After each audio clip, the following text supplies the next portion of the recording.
हाँ, so I was telling you basically about osmoregulation. तो osmotic pressure of the body जो होती है पैरासाइट्स की, if you have not seen that video just go for the part 1. So जो osmotic pressure होता है body का वो बिल्कुल सिमिलर होता है किसका, जैसे होस्ट बॉडी का होता है सेम टू सेम उसका भी होता है, ताकि ऐसा ना हो कि उसको कोई प्रॉब्लम हो होस्ट को या फिर उसे, और वो ईजिली रिसाइड कर सके inside the body of the host. So this is how it is. And but in the intestinal tapeworms में क्या होता है, ऑस्मोटिक प्रेशर जो होता है वो थोड़ा सा ज़्यादा होता है in that of the surrounding medium. This permits absorption of nutrients through their body wall as they lack alimentary canal. अब क्योंकि उनके पास एलिमेंट्री कैनाल नहीं होता तो एक पर्टिकुलर माउथ जैसा स्ट्रक्चर भी उनके पास नहीं होता, तो उनको अपनी बॉडी से ही एब्जॉर्प्शन करना होता है. सो उसके लिए इस कंडीशन के लिए टेपफॉर्म्स के केस में क्या होता है कि जो ऑस्मोटिक प्रेशर होता है वो काफ़ी थोड़ा सा, काफ़ी नहीं, slightly higher than that of the surrounding मतलब कि होस्ट से ज़्यादा होता है ऑस्मोटिक प्रेशर, ताकि एब्जॉर्प्शन वो न्यूट्रिएंट्स का कर सके. ठीक है, दैट्स हाउ इट वर्क्स.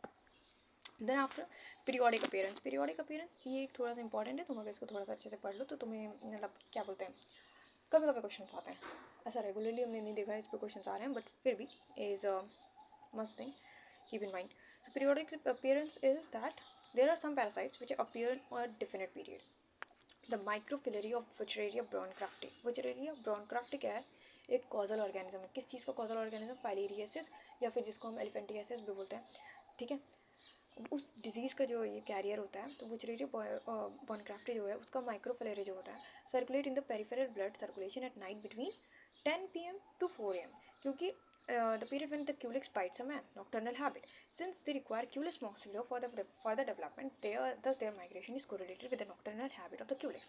अब बेसिकली इसमें क्या बात कही गई है, इसमें ये कहा गया है जो ये ऑर्गेनिज्म है बर्नक्राफ्टी, इसका काम ये बॉडी में रिसाइड करता है, किसी भी ह्यूमन की बॉडी में ये रिसाइड करता है. ये मान लो तुम्हारा ह्यूमन है, ये सो रहा है, ठीक है, तो इसकी बॉडी में कै बजे से कै बजे तक, रात के 10 बजे से सुबह के 4 बजे तक इसकी बॉडी में जो ऊपरी सतह है, यानी कि जो स्किन वाली एरिया हो गया या पेरिफेरल एरिया हो गया, यहाँ पे विचरेरिया ब्रॉनक्राफ्टी का माइक्रोफिलरी प्रेजेंट होता है.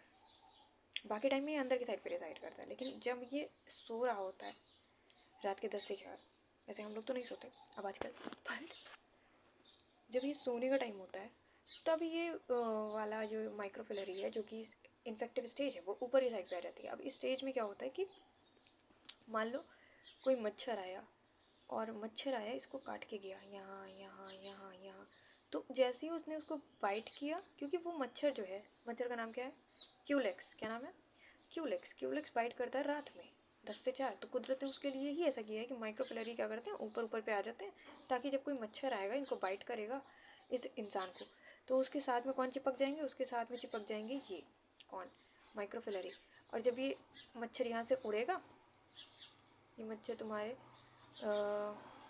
लेट मी डू दैट, तो ये मच्छर था तुम्हारे, अब मच्छर के साथ में माइक्रोफिलरी है, अब ये नए आदमी के पास जाएगा, उसको इन्फेक्ट करेगा.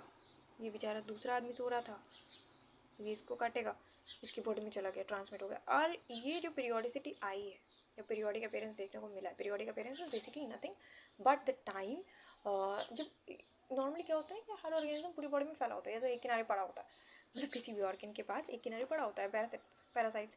लेकिन ये क्या कर रहे हैं, पीरियोडिसिटी के हिसाब से अपनी बॉडी में नहीं, होस्ट की बॉडी में अल्टरनेट प्लेसेस पे नज़र आ रहा है. जैसे कि 10 से 4 वो पेरिफेरल स्टेज पे नज़र आता है, ताकि वो किसी फीमेल क्यूलेक्स, क्योंकि मेल नहीं बाइट करते, तो क्यूलेक्स के कांटेक्ट में आ जाए, जिससे कि वो अपने आप को, अपनी ग्रोथ को, अपनी सर्वाइवल को फिटेस्ट बना सके. समझ रहे हो, अपने लिए फिट करने के लिए, अपने सर्वाइवल के लिए वो क्या करता है कि रात में पेरिफेरल स्टेज पे आ जाता है वो. तो that's how it develops a periodic appearance, and that periodic appearance is basically nocturnal. और इसमें एग्जाम्पल किसका दिया था, विचरेरिया ब्रॉनक्राफ्टी का. ठीक. Now, the sixth part is that the neoteny. Neoteny is a special phenomena in which the larvae are capable of reproduction and they produce the young ones. And Ligula, the cystodes, exhibits the neoteny, and this can be considered as an adaptation for parasitic mode of life. Neoteny सिर्फ इसमें देखने को नहीं मिलता है कि amphibians में भी ये देखने को मिलता है न्यूटनी. न्यूटनी में कुछ नहीं होता है, ये होता है कि मान लो ये लार्वल स्टेज थी और ये अडल्ट बनती, कुछ ऐसा अजीब सा, ठीक है, कुछ भी एक्सरसाइज है, लेकिन ये लार्वल स्टेज खुद में भी कैपेबल है कि यही ज़्यादा आगे ना जाए, यही लार्वल स्टेज ही रिप्रोड्यूस कर जाए. इसके अंदर ही जब रिप्रोडक्शन की कैपेसिटी आ जाती है, the larval stage itself becomes capable of reproducing, तो उसको हम बोलते हैं न्यूटीनी। और न्यूटीनी में ये कहाँ देखने को मिलता है, लिग्यूला एक स्पेशीज या जीनस में है, जो कि किस में आता है, सिस्टोड्स में आता है। सिस्टोड्स में एक जीनस आता है लिग्यूला, जिसके अंदर न्यूटीनी देखने को मिलता है, और ये एक एडाप्टेशन भी कहा जा सकता है पैरासिटिक मोड ऑफ लाइफ में। अब ये क्यों एडाप्टेशन कहा जा सकता है, हो सकता है कि लिग्यूला को मैच्योर होने का टाइम ही ना मिले। अब टाइम ही नहीं मिला तो वो कब वो रिप्रोड्यूस करेगा, तो इसीलिए कुदरत ने या नेचर ने उसको इस तरह से बना दिया, उसको इस तरह से अडाप्ट करने का मतलब दिया है ताकत कि वो अपनी लार्वल स्टेज में भी रिप्रोड्यूस कर सकता है। Now after that we have this high fertility. अब वो रिप्रोड्यूस तो कर ही रहा है, लेकिन वो फर्टाइल भी बहुत ज़्यादा होता है। तो high fertility, parasites develop enormous fertility. Enormous के जब हम बोल रहे हैं ना इनॉर्मस, तो बहुत तगड़ी मतलब enormous fertility, producing millions of fertile eggs. So this is correlated with passive transference of the infective stages of the parasites from one host to another. While passing through the complex life cycle, these potential offsprings face several hazards, as a result of which very small percentage of the total eggs are produced reaches adulthood. Fasciola hepatica is another name of Schistosoma. ठीक है, Schistosoma जो भी मैं ऊपर तुम्हें बताया था, उसी का दूसरा नाम है Fasciola hepatica. तो it's a scientific name. If the eggs fall in water, if the first larva Miracidium finds its suitable snail with the limited period, if the Cercaria insists on the vegetation with the reach on the final host, and the Metacercaria happens to be ingested by the proper final host, only then the life cycle is completed. अब उनको high fertility की ज़रूरत क्यों है? अभी हमने बताया था कि टेस्टिस बहुत इंलार्ज होता है, स्टार्टिंग में ही हमने बताया था आई थिंक, उनका टेस्टिस काफ़ी इंलार्ज होता है, ओवरीज कई सारी होती हैं, टेस्टिस भी कई सारे होते हैं, रिप्रोडक्टिव ऑर्गन्स कई सारे होते हैं, लेकिन अगर रिप्रोडक्टिव ऑर्गन्स फर्टाइल ही ना हो, फर्टिलिटी समझते हो, फर्टिलिटी मतलब होता है फर्टिलाइजेशन अच्छा खासा हो जाता है। फर्टिलाइजेशन अच्छा खासा हो जाने का मतलब होता है कि जाइगोट का फॉर्मेशन हो जाता है, या फिर एग्स का फॉर्मेशन हो जाता है, एग्स वो भी जो कि फर्टिलाइज्ड एग्स का फॉर्मेशन हो जाना। तो इनके केसेस में पैरासाइटिक अडेप्टेशन इन प्लैटीहेल्मिन्थ्स क्या होता है कि जो फर्टिलिटी बहुत ज़्यादा होती है, तो जिसकी वजह से क्या होता है, काफ़ी ज़्यादा अमाउंट में एग्स जो है वो फर्टिलाइज हो जाते हैं। एग्स अगर फर्टिलाइज हो गए तो क्यों ज़रूरी है, क्योंकि क्या होता है कि ये फेसिवोला का एग्जाम्पल दिया है, फेसिवोला के एग्स जो होते हैं वो पानी में गिर गए मान लो।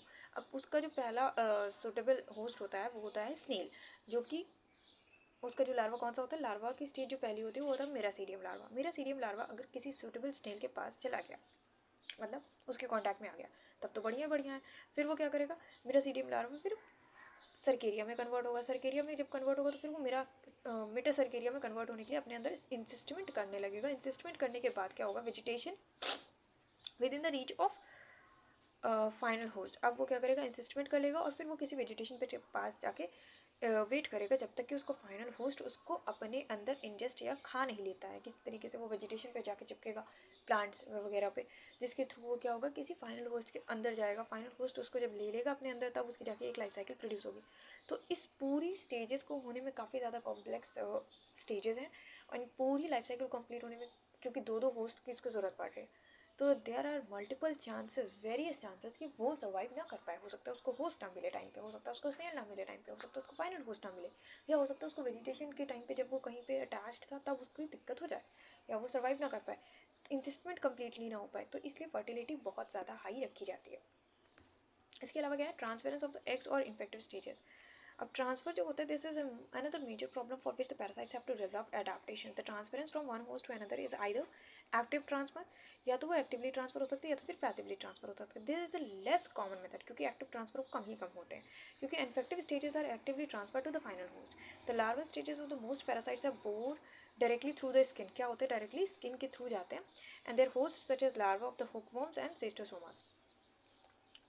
क्या होता है, एक्टिव ट्रांसफर बहुत कम देखने को मिलता है, लेकिन एक्टिव ट्रांसफर में क्या होता है कि larval stages of most parasites directly skin के थ्रू बॉडी के अंदर जाते हैं, जैसे हुकवर्म्स या फिर सिस्टोसोम्स।